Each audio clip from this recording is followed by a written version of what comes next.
Have you ever wondered why some people can walk away from heartbreak, rejection, and disappointment with peace in their eyes, while others spend years trapped in pain? Why is it that one harsh word from someone you love can ruin your entire day? Why does the fear of losing someone sometimes feel stronger than the joy of having them? And what if the real source of your suffering is not the people in your life, but your attachment to them? Today, we are going to explore one of the most powerful and life-changing teachings inspired by Buddhist wisdom, a teaching so profound that if you truly understand it, you may never experience emotional suffering in the same way again. Because the truth is this: most people are not attached to people. They are attached to expectations, attached to outcomes, attached to the version of reality they created inside their minds. And when reality refuses to obey that mental picture, suffering begins. Think about it. When someone doesn't text back, what hurts? The silence or the expectation that they should have replied? When a relationship ends, what hurts? The person leaving or the future you imagine with them disappearing? The Buddha taught that suffering is born not from life itself, but from clinging, from holding too tightly to things that were never meant to be permanent. Yet modern society teaches the opposite. We are taught to hold on to people, hold on to success, hold on to status, hold on to identities, hold on to every emotional experience. And because we are constantly holding on, we are constantly afraid of loss, afraid of change, afraid of rejection, afraid of being alone. But what if freedom begins the moment you stop trying to possess what cannot be possessed? Imagine holding a handful of sand. The tighter you squeeze, the faster it slips through your fingers. But when your hand remains open, the sand can rest peacefully. This is exactly how emotional attachment works. The more desperately you cling to someone, the more fear enters your life. The more fear enters your life, the more anxiety grows. The more anxiety grows, the more suffering follows. Many people confuse attachment with love, but according to Buddhist wisdom, they are not the same thing. Attachment says, "You must stay with me so I can feel okay." Love says, "I want the best for you, even if life changes." Attachment says, "You belong to me." Love says, "You are free." Attachment creates dependency. Love creates connection. Attachment creates fear. Love creates peace. This distinction changes everything, because when most people say they are suffering from love, they are actually suffering from attachment. They are suffering because their happiness has become dependent on something outside of themselves. And anything outside of yourself can change at any moment. People change. Relationships change. Jobs change. Financial situations change. Health changes. Even your own thoughts and emotions change. Nothing remains fixed forever. This is not bad news. This is reality. And the moment you stop fighting reality, an incredible transformation begins. A man once approached a wise monk and asked, "Why am I always disappointed by people?"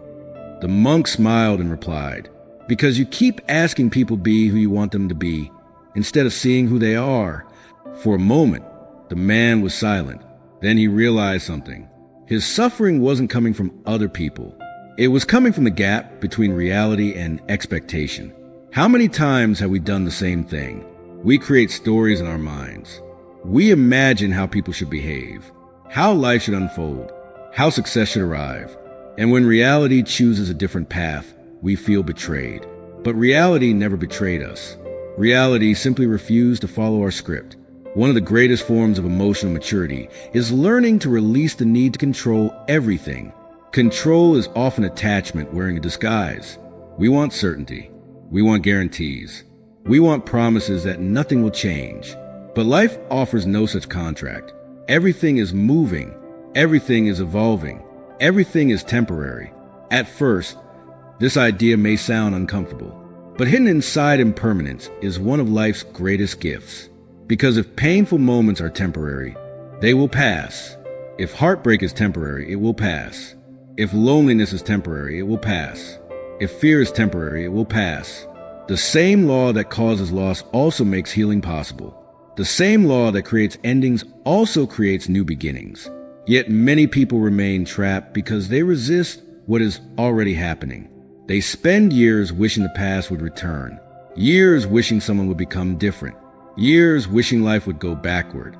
But every moment spent resisting reality is a moment spent fighting an unwinnable battle. The Buddha encouraged people to observe life as it is, not as they wish it to be, not as they fear it to be, but exactly as it is.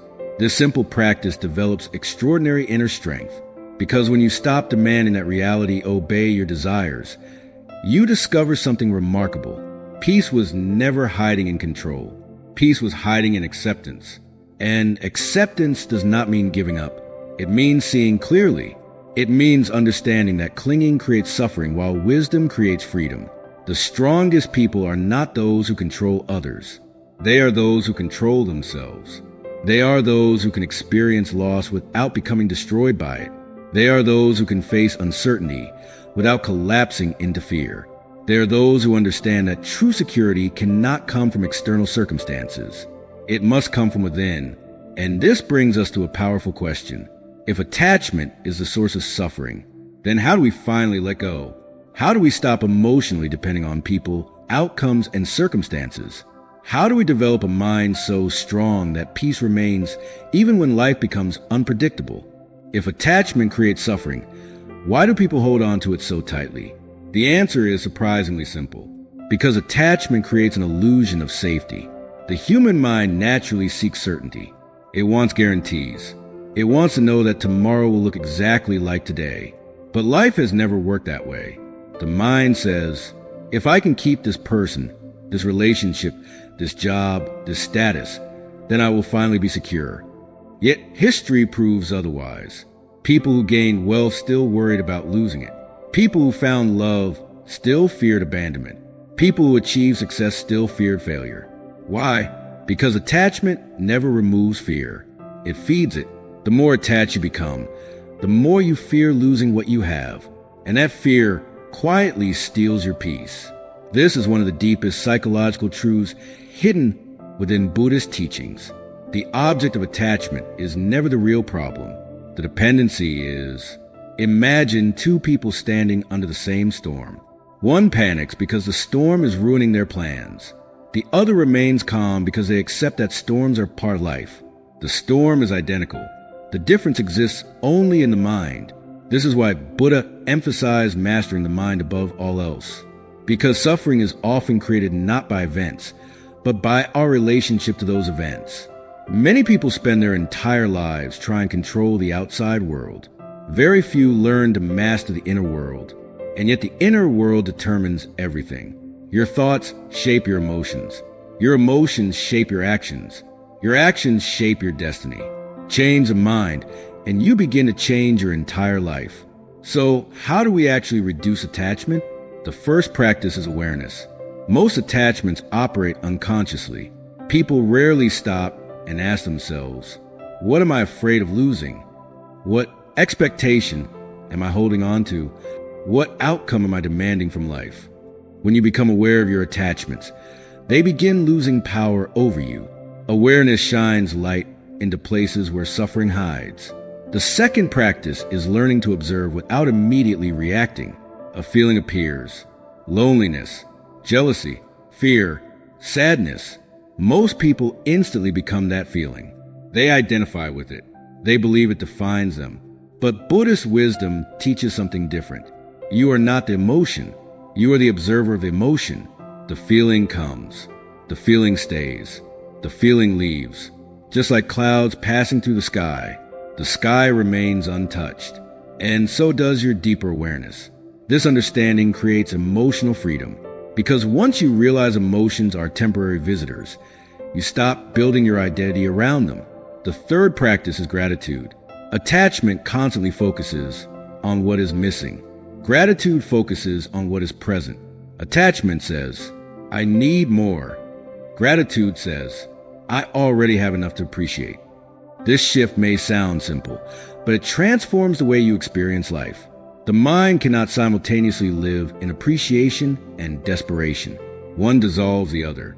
The fourth practice is embracing impermanence instead of fearing it. Everything changes. Every season, every relationship, every success, every challenge, every stage of life.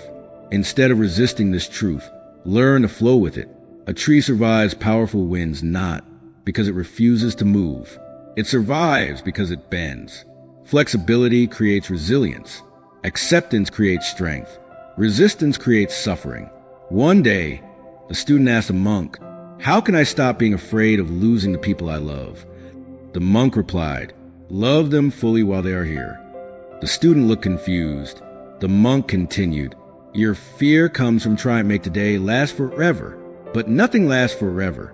The answer is not to possess people. The answer is to appreciate them."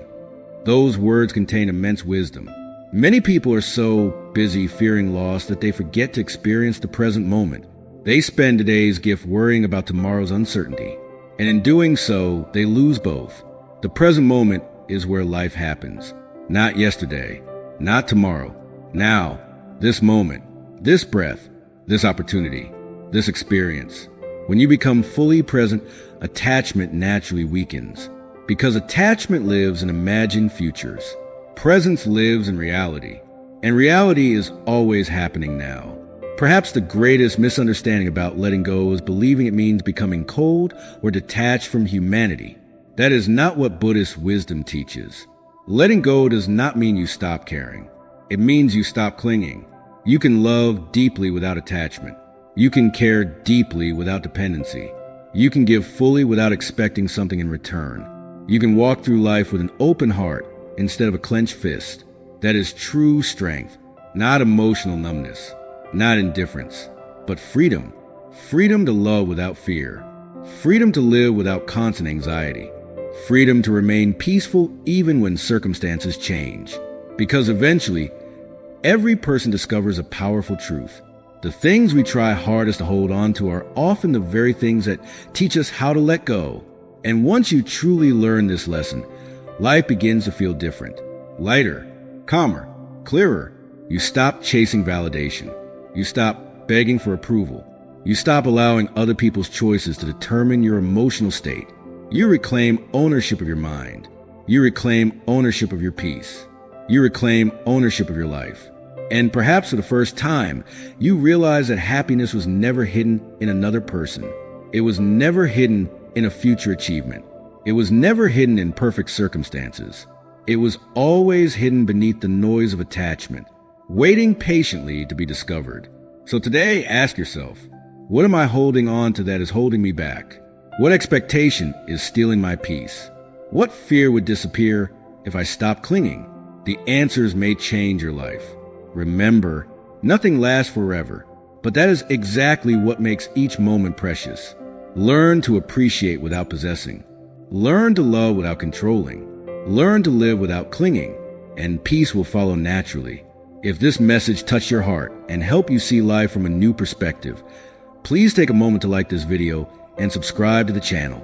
For more timeless Buddhist wisdom, practical life lessons, and powerful teachings that strengthen the mind and transform the soul, join our growing community here at Wisdom Hub Buddha. Thank you for watching. May your mind be calm. May your heart be free. And may your journey be filled with wisdom, peace, and compassion. See you in the next video.